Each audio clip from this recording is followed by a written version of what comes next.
Hello, and welcome back to Second Operator, the podcast dedicated to portable synthesizers and DAWless music. I am your host, Shines. We are moving things right along here. This is episode 5 already.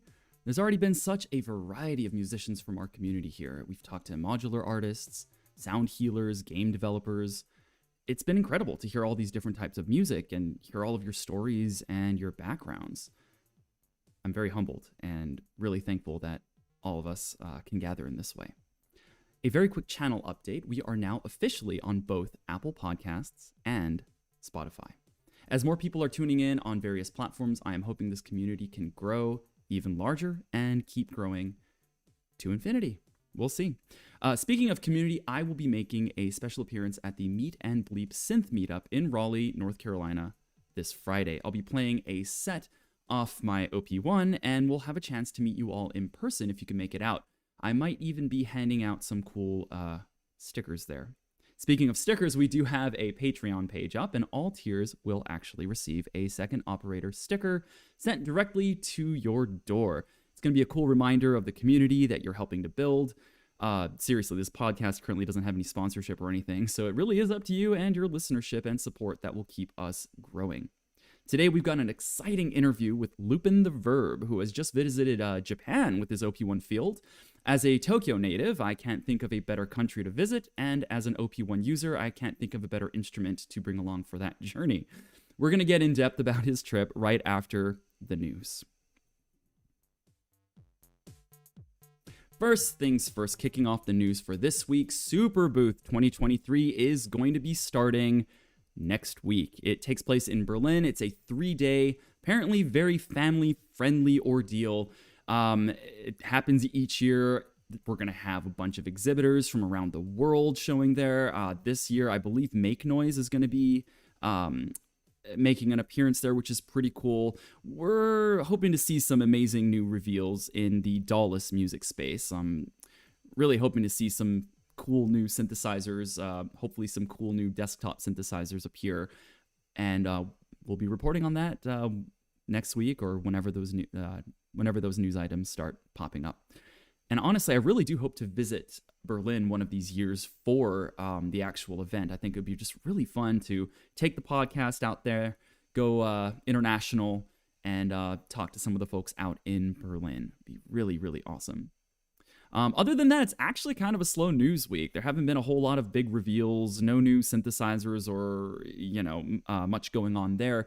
There was an interesting little story about a Korg synthesizer conversion kit. This is by a company called Tall Dog Electronics. They make Eurorack modules along with a couple accessories for them, but apparently they have a Kickstarter up for a desktop conversion kit for 3 of Korg's recent synthesizers. I believe it's the Wave State, the Mod Wave, and the Op6. So if you're fans of those synthesizers and also fans of small desktop synthesizers, you'll soon be able to buy a kit from Tall Dog Electronics that will let you, I guess, saw the keys off of these synthesizers and create tiny, very small desktop versions of those synthesizers. So really interesting. Apparently each kit comes with everything you need to convert your keyboard into a desktop module. So I'm not sure if there's a hacksaw in there or not, but whatever the case, that's pretty exciting to see. It's always exciting to see more desktop module synthesizers kind of come out here.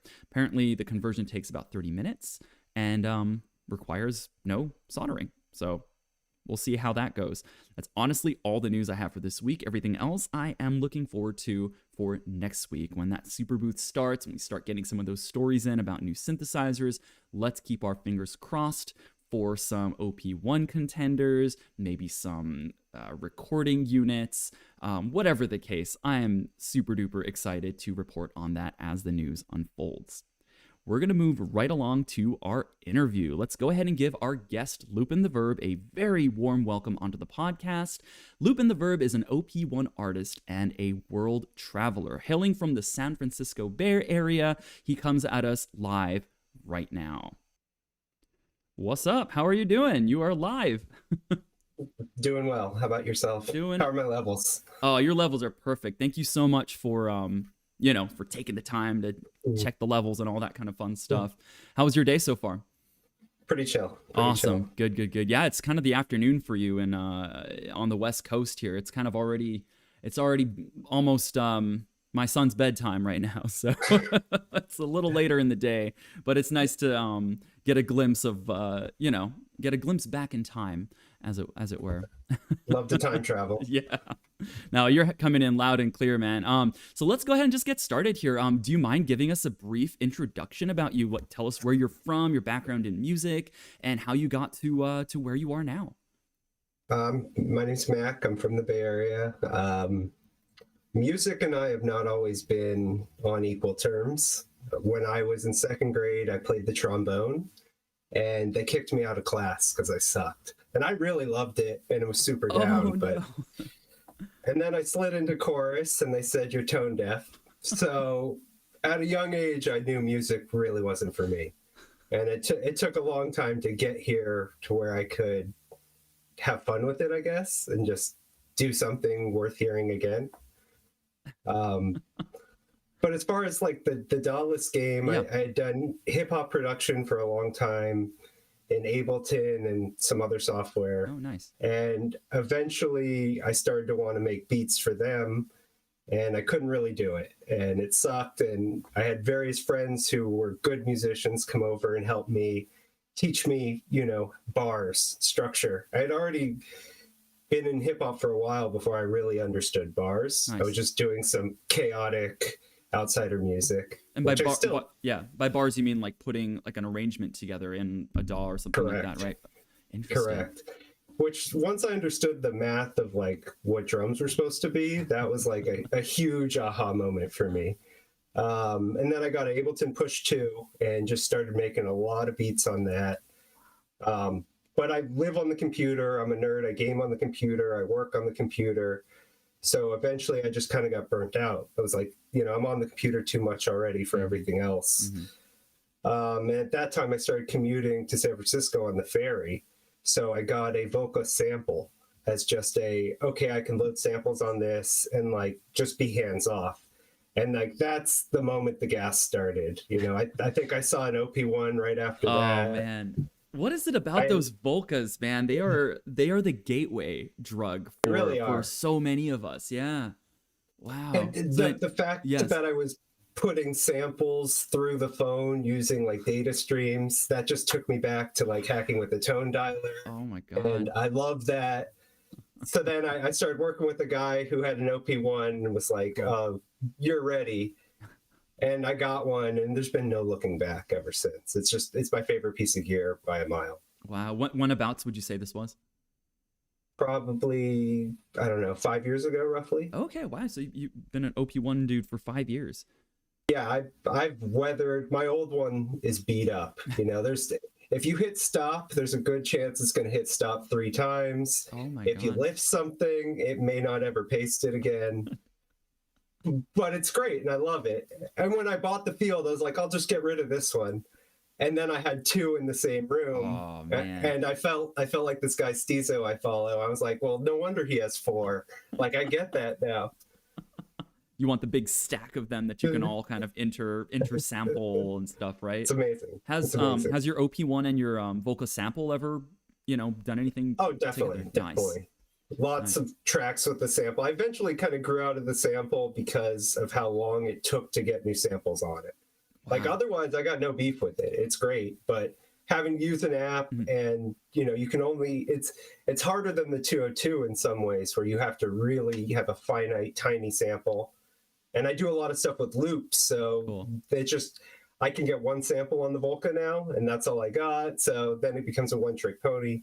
It's a great piece of gear. I have the Volca drums I use a lot more. Oh, nice.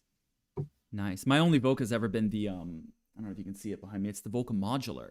That was kind of like my gateway into, patching and tweaking and all that kind of fun stuff. But they're awesome. They are really just fun little devices. I mean, for most of the DAWless community out there, I always see a bunch of Volcas. Some of them have the whole Stizo thing going with like 20 Volcas in front of them on like a nice wooden whatever. But dude, that's really cool. Like, I think your story of getting into DAWless is very similar to many of ours, where we're just kind of sick of using our computers. We've been staring at screens all day anyway. It just might be it's just kind of nice to get into more of that tactile, you hit a knob and you can immediately hear something change in your ears. I think as far as like songwriting goes, I think that definitely goes hand in hand. Do you do much recording of your DAWless stuff, like say through a tape recorder or stuff like that? Yeah, you name it, man. Various Walkmans. Wow. So whenever I like go somewhere, I try to bring some gear to like capture the essence. Nice. And early COVID, or mid COVID, I did a road trip with my girlfriend to Oregon, and I recorded everything onto a Walkman there, and then dumped it to the computer. The last road trip, we went to Texas. I had everything running on battery power, and I got a Tascam X8, so I was recording digitally. Wow. Better in my head than it turned out, to be honest. I sat on the album for like 6 months, and I was like, oh wait, it doesn't suck. I'll finish it. I'd much prefer to record analog though, even like a micro cassette.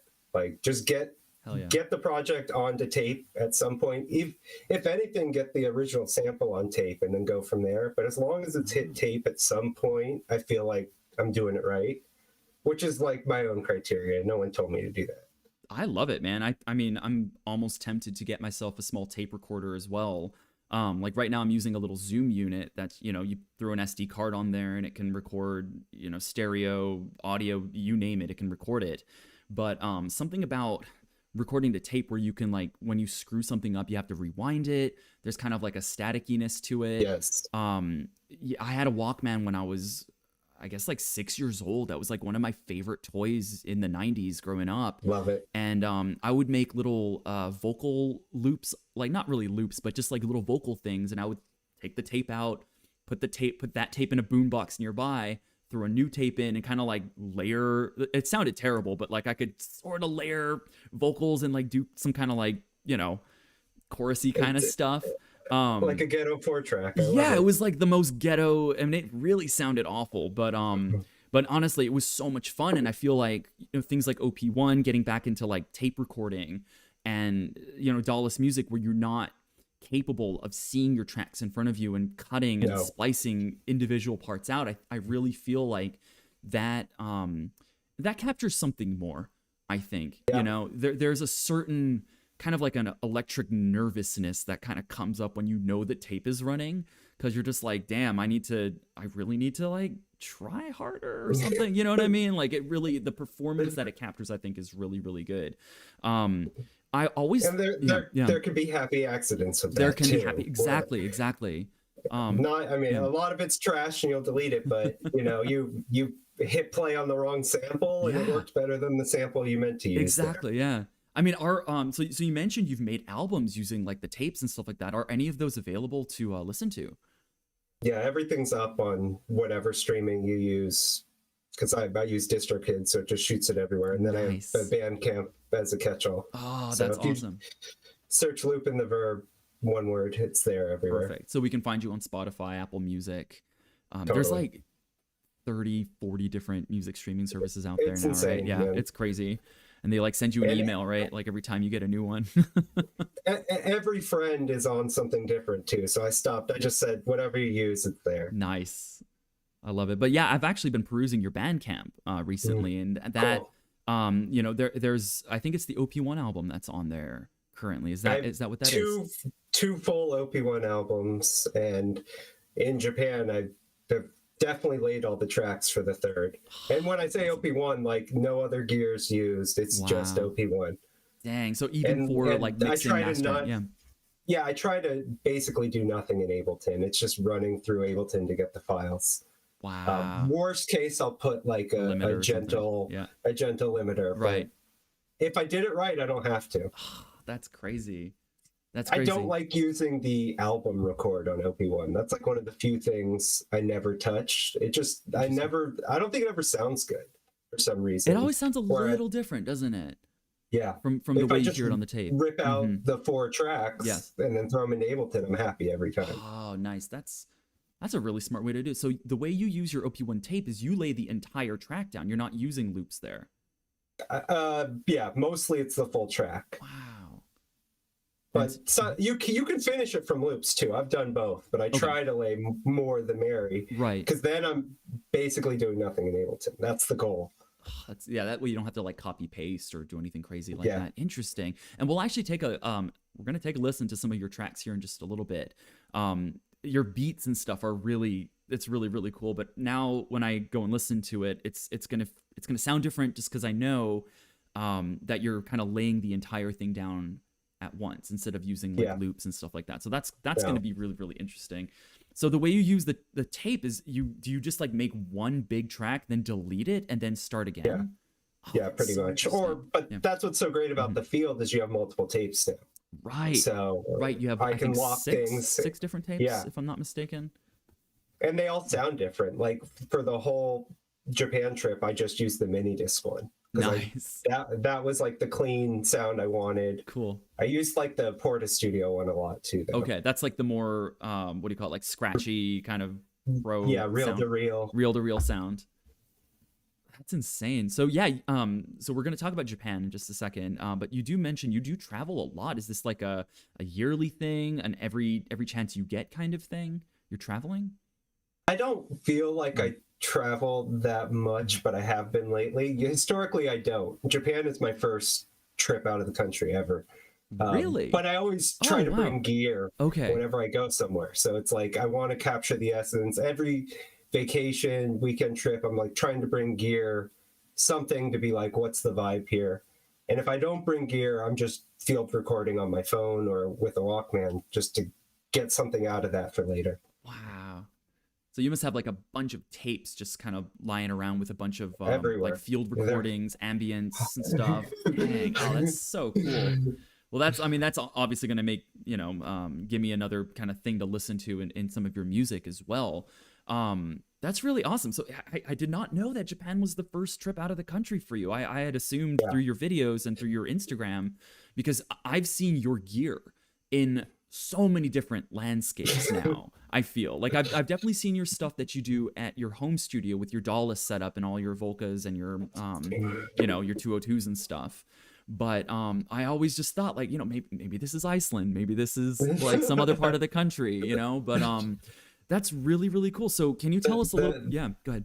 The Bay Area is pretty varied, so there's a lot of landscapes. That makes sense. I can hit from here. That can look pretty different. Wow. So I was looking at just wine country then. With I saw these like green hills, and I'm like, this has got to be Ireland. Unfortunately, not. That's but I mean, it'll happen eventually. Like I can't wait for more countries that you visit that you can then kind of capture in that sound. But can you tell us a bit about how the Japan trip came up? What inspired it? Did you go with friends? How did this whole thing happen? So when I was a kid, I was definitely an otaku. I think they'd call themselves a weeb now, but otaku is what we were then. Nice. Maniac. So I always wanted to go to Japan. I took Japanese as like my elective language through high school at the college. Wow. Do you remember any? Oh, I'm sure you had to use some. Choto. Yeah, I mean, my Japanese sucks. It's just like, it is really, the longer it went from using it to like, it's just like, and what I remember in slang versus honorifics, like a real weird mismatch. You're just man. No. This is not a good way to be talking. So, sumimasen is my friend. Gomenasai. Honestly, those are probably the two I said the most. And then onegaishimasu. That's those three you will, and then being able to point at various food menus like that will get you through the entire country. But that's crazy. So you've always been wanting to go to Japan. So then why now? So I always was like, I'm going to go to Japan, and I drive a Toyota Corolla. It's called a Hachiroku. It's a drift car. And I always wanted to go to buy a second one and bring it home. So I just kept waiting for an impossible trip to never happen. So then I just realized I just needed to go have fun. And that's really how the trip materialized. My girlfriend really wanted to go. We were planning it before the pandemic. Obviously didn't go then. Right. It opened back up. We're like, this is the opportunity. Let's do it. And we both were able to take 15 days off of work. So that made it really nice. Beautiful. That is a nice long trip. That's what, 3 weeks? It's little, more than 2. It was just right. And then we came back on a weekend to get clean of jet lag. Yeah. Oh, how's that been going? Fine. It's okay? pretty much done at this point. I feel Okay, good. that's good. I've always been told drink lots of water and take long walks. You know, I don't know if that works. If you have a kid, nothing works. If you have a baby, they will stay jet lagged for like a month. It's Wow, crazy. And like their night that's and nuts. days, I mean, that's what happened to you. Your night and day gets flipped around for a little while. You start just crashing at like 11 a.m. You know, it is pretty rough. But I think for a lot of us, the excitement of going there, like you definitely have a lot less jet lag getting into the country than you do coming back home when you're like, oh, I got to go to work again, and But can you tell me all the different places that you visited? I mean, I'm sure, like I saw you on the bullet train, the Shinkansen, a couple Tight. times. So you landed in Tokyo, I'm presuming? Yeah, we landed in Narita and we Nice. went straight to Shinjuku and kicked it there for a few days. Day one, Shinjuku. And Wow. Okay. I've never been anywhere with that many people. Like that was a culture shock for me, and Wow. I was like jet lag and out of it, and it was wild though. I mean, I had a great time, and then the next day we went to Akabahara. I got to play some old games and just I went to Super Potato. I collect vintage video games, so that's like Yeah, heaven that for vintage whole video little games. electric town is what they would call it. Yeah, is just if you do video games, photography, actually if you're like a what do you call it? Like an electrician type, like if you like tinkering with breadboards and stuff, I mean, you will find some just the mecca of that is there in Akihabara. Yeah. I was Yeah. looking for old Walkmans, and Cool. I found surprisingly few.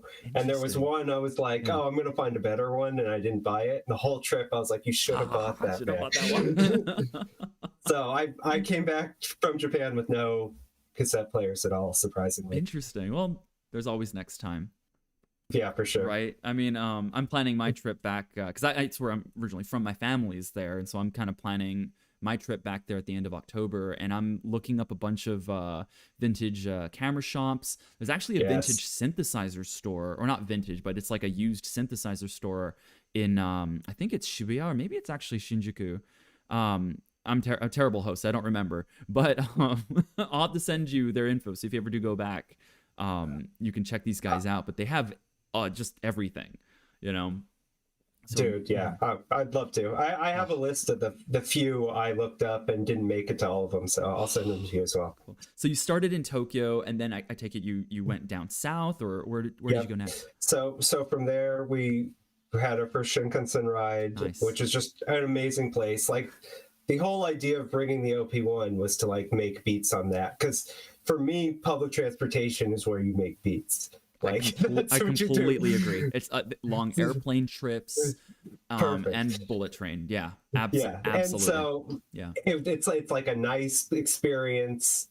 It'll be quiet and Yep. pretty, and it was all those things. So we took that down to Hakone, and Oh, you went to like Hakone.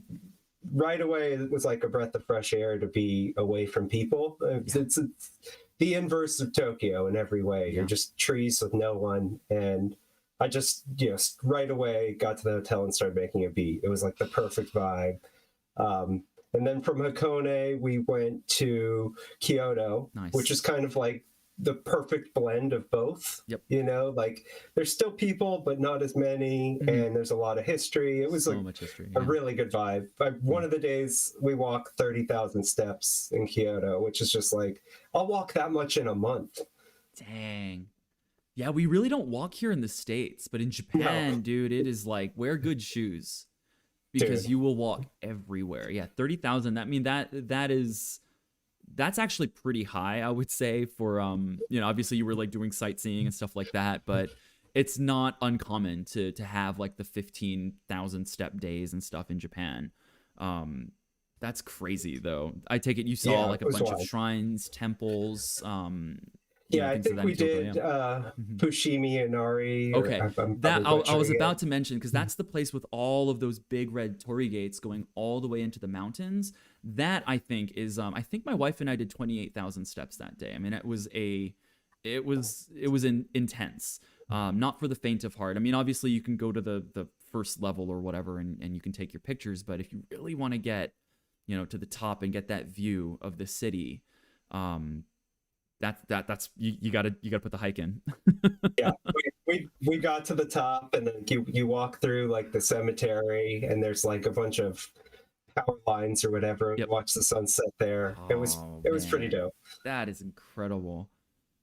Wow. And of course, at the foot of the shrine, you have a bunch of like food stalls and, omiyage, the souvenir shops and stuff like that.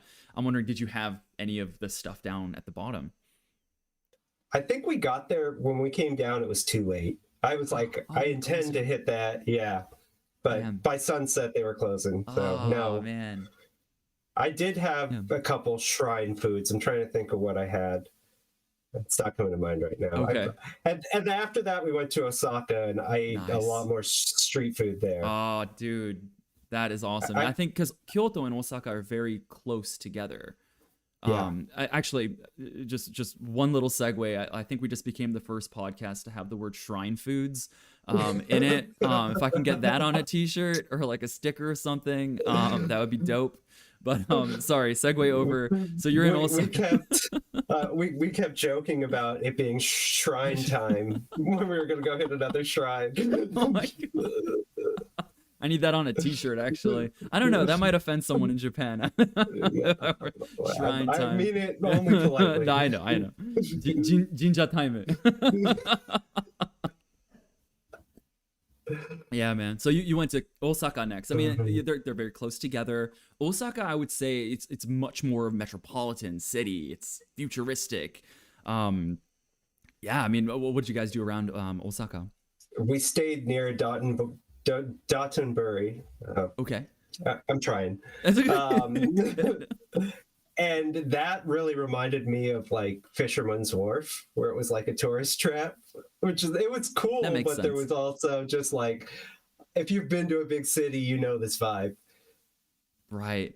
Yeah, it's funny you mention Fisherman's Wharf. I mean, that's like where you'll see the most tourists, right, in San Francisco. And I'm pretty sure like Dotonbori, like some of the other places in Osaka, you go and it is a bunch of tourists because, Japan's open now and apparently they pull in like 3 trillion yen a year from tourism and, Good for them. They've really been missing it. But they just, their policies of closing the nation during COVID they were so strict. Like my wife had to apply for a visa, even though we're married, just to enter the country. And, wow. Yeah, it was insane, man. Just like COVID times, like I wasn't able to see my family there for about 3-4 years. Yeah, it was crazy. But That sucks. yeah, dude. But hey, it's open now. So all the listeners out there, like go to Japan. Like take your OP1s and go. It was a blast. Yeah. So after Osaka, whereabouts did you guys go after that? And that was pretty much it. That's as far south. Okay, cool. Shot up to Tokyo. Nice. And spent our last day. We stayed in Tokyo Station. So if we had done it right, we didn't need to go outside the whole day. We did walk like 100 feet outside to find the front of the hotel because It's so confusing. But we spent, you get off the Shinkansen, checked into the hotel, and then we just like went shopping, and we were 10 stories up in a department store and still hadn't left the station. And then we had some drinks, went back to the room, came back and had dinner. And just the whole night we were in the station, just drinking highballs with salarymen. And it was pretty great. Dude, that's on par. that is exactly what highballs are very popular in Japan. That and actually canned gin and tonics. It's kind of weird. You can find so many things in vending machines and cans in Japan. But as soon as the country found out, hey, gin and tonics are less fattening than highballs, everyone has started going to these gin and tonics there. I don't get it. I don't know why. There's kind of a thing with that. Japan has such good beer. Good food. Yeah, so I was gonna ask, like, what was your favorite thing that you ate in Japan? Hard to say. I definitely had the best curry in my life there. And it was like just chicken katsu, nothing fancy, but the curry. I love Japanese curry, and I had never had anything that close and that amazing. Nice. I had a top 3 ramen bowl that just happened to be vegan and sukumen. Oh, interesting. Which was just like, that was fun and different. That some of the weird foods. I had the yen pancake filled with mozzarella cheese. Have you seen that one? I don't think I have seen Where that it's before, like, but yeah. it's shaped like a yen coin and it's filled with cheese. That was like Donbury street food. That's pretty cool, actually. You will find some pretty interesting like experiments like that. You know, cheese, a lot of custard, chocolate stuff. Actually, that sounds pretty good. Might have to try that. The best takoyaki of my life. Oh I my mean, God, yeah. Takoyaki is. and I grew up eating a lot of Japanese food. Like I've had most things, and still, I mean, like, okay, honestly, it came like correct. Yeah, when I did some workout in San Francisco, that was one of the first things I was looking for, was like, where is the good ramen? Where's the good sushi? Where's the good Japanese food? And it was very authentic, you know, just over there. Here in North Carolina, it is, you gotta travel, dude, to like really there. I mean, to find good ramen here, there's one more restaurant that I haven't really tried here in Greensboro where I live. And according to some of my Japanese friends, it is the best. So I'm like, all right, I'm holding out for that. But honestly, it has been very difficult, I think, to find the really authentic, you know, rich, creamy flavors of Japan. So, you know, I've been trying to learn how to make some of these dishes myself. I feel like I make a pretty mean curry. Nice. Did you by chance have okonomiyaki when you were in Japan? That was the only thing I didn't have, and I'm down. It just never worked out. Okay, well, put that on your bucket list or for your next trip there, because I mean, it's, if I could describe it, it's a pancake. It's a savory cabbage and bacon and chicken and whatever the hell else you want in it pancake that you put on a griddle. You flip it over, and if you're sort of foreign leaning, they will flip it for you. Don't worry. In fact, they will look at you and they'll just be like, don't touch this. I got this. And they'll flip it and they will just cover it in this sauce and the bonito flakes. And then you eat it. And it is, it's insanity. So yeah, if you get a chance, definitely try that. I want it. Yeah. I want it. So okay, so let me segue to some more, I guess, music minded questions, because I could absolutely nerd out about Japan forever. But how has Japan, the trip itself, changed the music that you create? Or has it? Well, initially, while I was there, I was sampling a ton of stuff from Japan. Ooh, nice. So, like, I was on the train and it like was hitting the plates where it was like very arrhythmic, like, yes. So I took that and like kind of destroyed that and made that my bass on the track. I took another one where it was like two dudes were like kind of in the front of the train talking, but no one else is, because it's a Japanese train. You're supposed to be quiet. Right. But these guys were talking. So interesting. I recorded them with the vocoder and then played along to my drums, just the live mic vocoder. Are you serious? Which and it works super well. Oh my God. Is this track up on your Instagram? It's definitely one of, probably the last one of me on the plane. I was like really throwing things out, and that has the people talking and the Shinkansen. Wow. All right. I'm actually going to download that right now to then put on this show, kind of swap it out with one of the other more chill ones that you had. Cause I feel like we've talked this one up, and I think the listeners need to hear that, because that is insane. So you actually had your OP1 field out on the train. Oh yeah. How was the reception to that? Did people kind of look at you like? Weird. Everyone thinks you're like hacking the planet until they realize that it might be music. It's just a keyboard. Yeah, it's like a little music device. I mean, you could be like hacking cell signals. Like if you think about like, if you're just doing bad with that, it looks scary initially. Interesting. You know, I've had flight attendants like give me the double take. And then like I'll kind of like do like a DJ scratching or like music, you know, like, so yeah, this one. Oh my God. All right. And you'll hear the Shinkansen click in at some point. Man. Like walking through Shinjuku, like in front of the station there's all these people set up to just jam, you know, like pop singers or various weirdo music. A lot of busking there. Right.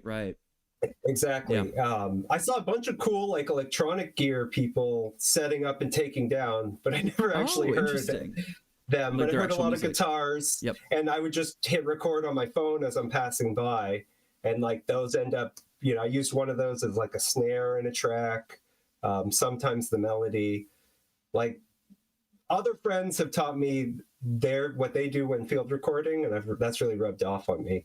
So I'm just like, That's smart. get it. We were in a quiet spot and heard the cicadas, and I thought of Neon Genesis. So I was like, oh wow, man, because we don't have those in the Bay we Area. really So don't. to me, that's an anime No, thing. they for lack of a better way of describing it, they really do speak a different language there, the cicadas. I mean, there's a different type of cry, I guess, that they use, right? I mean, yeah, no, the sounds are so different. Okay, so you're hearing all these sounds. Did you hear any other unique sounds? I know there's like the 5 o'clock bell is quite unique to Japan. Did you do anything with that? No, but I did hear that, and that tripped me out. Isn't that crazy? Yeah. I was like, oh, it's like, is this a missile warning? No, okay, good. Missile warnings would be a lot scarier, I would imagine. But yeah, this one's just a really, I think it's broadcast from all the public schools around the area. Another weird sound, I'm just wondering if you heard it, is it's the roasted potato truck, the yakiimo truck. It's a truck that comes around. Wow. They're baking potatoes in there. I guess it's kind of rare. Last time I was there last September, I actually didn't hear one at all, even though they were kind of in season. But yeah, is it kind of like an ice cream truck? It's like an ice cream truck, but like there's a dude singing this song. Oh wow. Yeah, it's the yakiimo song, and it's just like, you know, kids hear that, they're like, oh man, I'm gonna go get some roasted potatoes from this truck. It's like a sweet yam, and it is absolutely delicious. But awesome. But yeah, for everything that I know about Japan, there's just a lot of music in the air, Dude, a lot of songs, sounds. Yeah. Each train station, how it has its own jingle. Yep. Like that is mind-blowing to me. Yep. And I probably tried 50 times on that trip to sample one of those. I mean, I know I could go online and just get them, but I wanted my sample, and every time the announcer's talking over it. Like the few times I heard it clean was when I wasn't recording. Wow. Oh, damn. So like each station has a different jingle. They're so good, all of them. Yeah. No, I agree. Well, dude, I got your vocoder track, the one that's you playing your OP1 field on the airplane. I'm gonna go ahead and swap out one of the music tracks from this. I had two of them kind of pulled up. One was a little more intense. The other one was a little more chill. Let me pop out the chill one, and let me go ahead and put this video in there, and let's give that a listen. Does it have a name? No.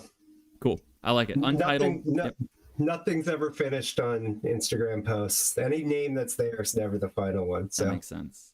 Call it what you will. Cool. All right, well, let's give it a listen right here, right now on Second Operator.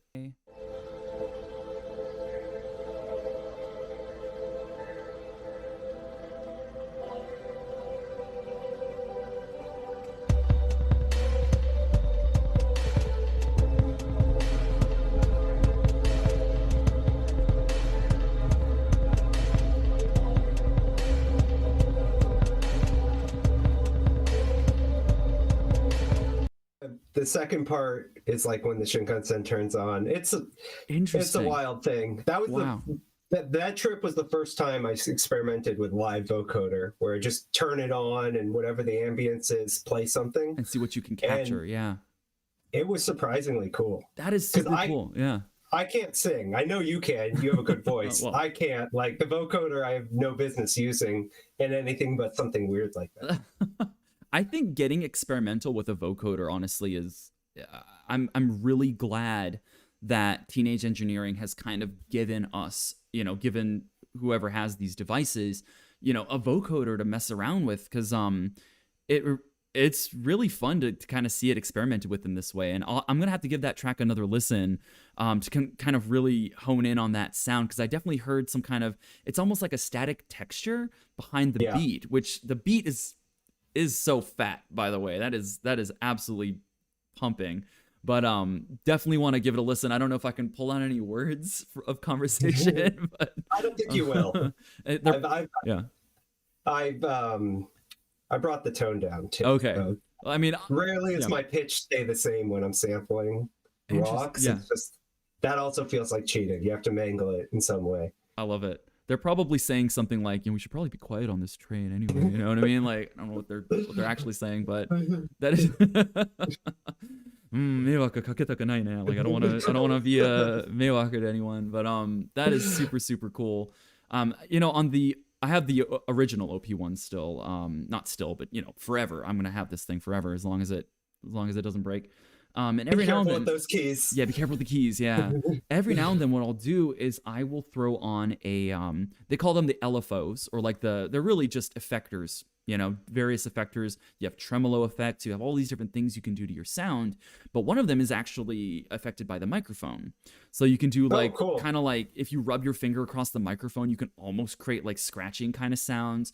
But every now and then I'll just kind of turn that microphone on, and you won't hear what the microphone is hearing. It will just subtly affect the tone of what you're playing. So if I have like a sequencer running or whatever, you'll just kind of all of a sudden hear weird volume rising. The effects kind of get weirder.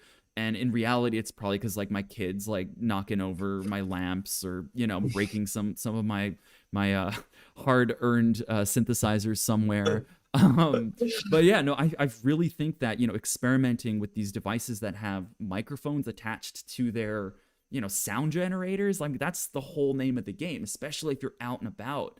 OP1 Field, it's got the word field in the name. So honestly, super, super duper cool. I want to try what you just suggested. Yeah, do it. Like you just go in the LFO section and set it to just whatever part of the effect or the actual sound generator that you want. And go listen to the birds outside, or, go near traffic.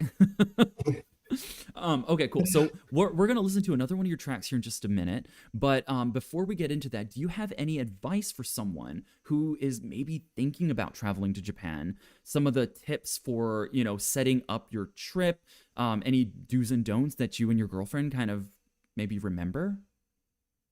I would say if any of you have dietary requirements, make as many reservations as possible for food. That's a big one. Right. Like, there's not much in the regular world I'll wait in line for. Yeah. And in Japan, they be waiting in line. It's expected to wait in line. It's like a sport in Japan, standing really in line. is, yeah. dude. Yeah. It's like, I stood in line for 8 hours to like to get 10 minutes to eat a bowl of ramen. That's all they gave me. It was really good. Yeah. So make as many reses as possible would make your life easier. Solid Otherwise, advice, just go with the flow. Nice. Don't try to do it all. Like, I think I pulled back on, like, there's no way I'm going to see everything I want. Like, I didn't see the Gundam statue. I know that would have been awesome, but I'll get to Odaiba next time. It's cool. It'll hopefully still be there. They were going to take it down in like 2010 or something like that, but then there was this huge crowd of people that came out in support. So yeah, I think Gundam is here to stay.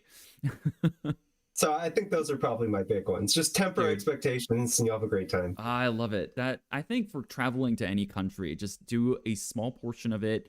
Don't do like a lot of people when they travel through Europe, they do like 5 countries in 4 days or something crazy like that. But even though Japan is obviously not as big, say, as the States, it still is a very vast and diverse nation of just a bunch of different things to see and do. Lots of different cultures, a lot of difference in the language that's spoken. So definitely, yeah, I think that's solid advice, man, for anyone trying to get to Japan. Let's go ahead and segue onto your next track. This is a track I believe was recorded in your ryokan, but if it ends up playing a different track, we'll just say that's what I meant to play. But let's give it a listen now, right here on Second Operator. We'll be right back in a second.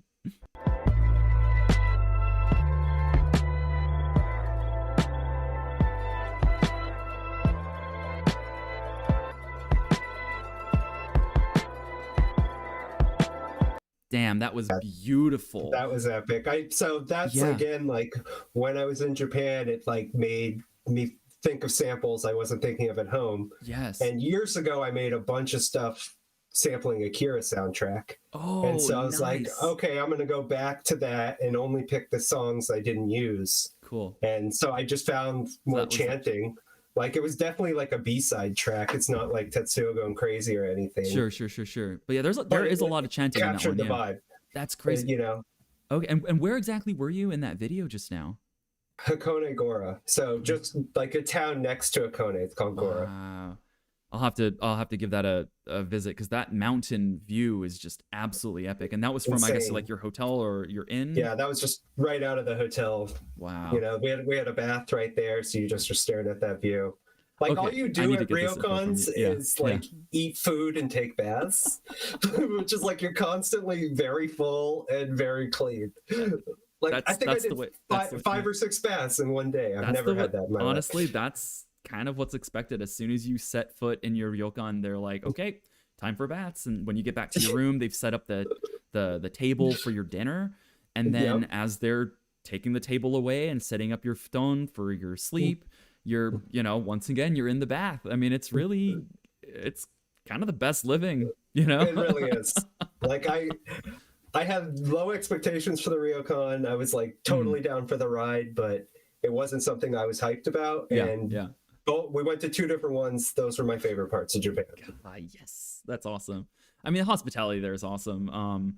What did It's they fire. did they feed you the like the big like kaiseki ryori, like all Yeah. the different plates and stuff? Yes, it was at least 8 courses. I mean, and she did like the full like I'm gonna kneel, announce myself, open the door, come in, kneel, close the door, bring your food. It was like you don't need to do all that. Like you could just like be easy with me. No, it's highly formalized process Yeah, there. very. I mean, if even like pouring the beer and stuff, there are very distinct ways of doing those types of things. Did you eat everything that they gave you?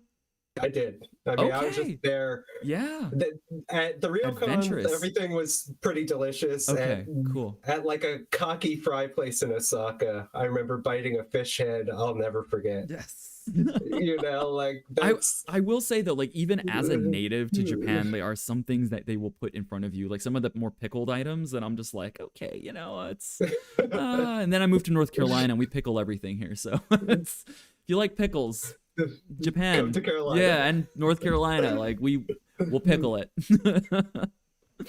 Oh, that's wonderful, though. I'm really glad that you had such an amazing time there and that it inspired your music to change and some of the beats and stuff that you've been coming out with. I mean, even just the one that we just heard, it sounded like there was some like backwards kind of reverse stuff in there too. Like maybe that was some chanting or whatnot.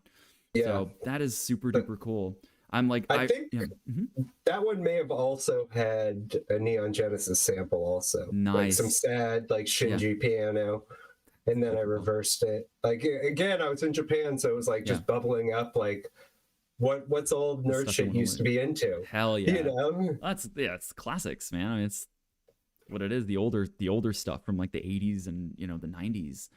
I mean, there are some things going on now, but I could not tell you about any of them. I've been away from it for so long. But Yeah, my sister knows the new animes, I don't. Okay, cool. Oh man. Well, I just want to say thank you so much for, sharing your music with us and sharing your time and your adventure, your stories with the podcast, man. I mean, obviously you've given us tons of advice for anyone who wants to travel to Japan. We've gotten some advice on some like beat making and stuff, like, definitely pull from your analog tape recording roots and like get some textures thrown in there. But before we go, I mean, do you have any advice to people that are kind of just getting into the Instagram synthesizer world? Anything that you'd want to kind of throw out to them? Like, don't be afraid to ask people questions. Everyone's super helpful. Like, and if they're an asshole, they're just not going to respond to you. So don't worry about it. Just ask your questions. I've had so many beat senseis that like have helped me get to the point where I'm like even willing to share something, And as I led with, I was kicked out of trombone in 2nd grade. I may be the worst musician ever, but I'm having a good time and I've like found my lane. Oh, I love that. That is absolutely that's excellent advice. I mean, and I do agree. I mean, just reaching out, even reaching out to you. I mean, you made it so easy to kind of Likewise. like, yeah, well, thank you. To really like get you on the show and like get you sharing stuff. So, and that's really what this podcast is all about. It's about, getting the community together, talking about our DAWless adventures, and really just kind of, passing a hand down to the next person and just saying, hey, man, you can do it too. Reach out and be part of this. Cool. Last question. Do you have any current projects or any other shout outs that you want to give? Well, I'll be finishing up this Japan shit I did probably next month or two, maybe sooner. We'll see how that goes. So no, nothing major. Shouts to Brandon at Halftone. He's opening up a new studio for people to practice in, and we'll be probably doing some meetups where we can make beats. So in the Bay Area, look for that stuff. Cool. All right, cool. Well, thank you so much, Loopintheverb, for joining our show today. It's been an absolute pleasure speaking with you. Shines, it's been great. Dude, thank you so much. And next time you go to Japan, let me know. For sure. Yeah, dude. All right, you have a good one. Later. Thank you. All right, you can find Loopintheverb on Instagram at @Loopintheverb. That is LOOPINV. Sorry. Oh, this is terrible. I can't spell today, can I? It is LOOPINTHEVERB. Loopintheverb. I believe that is a riff off of Lupin the Third. Absolutely. I'm getting a thumbs up. I absolutely love it. You've been listening to Second Operator. Thank you so much for joining us on our live stream, episode 5, and being part of this amazing community. If you want to get in touch with me with any news or community shout-outs, please connect with me on Instagram. I am at second.operator. I'm also on Twitter at second_operator, but to be very honest, I barely use that. You can find us also right here on YouTube at youtube.com/@secondoperator. And eventually, we're going to be on every podcast platform in the universe. I mean, we're already on Spotify, Apple Podcasts, the rest of them. We're coming for you.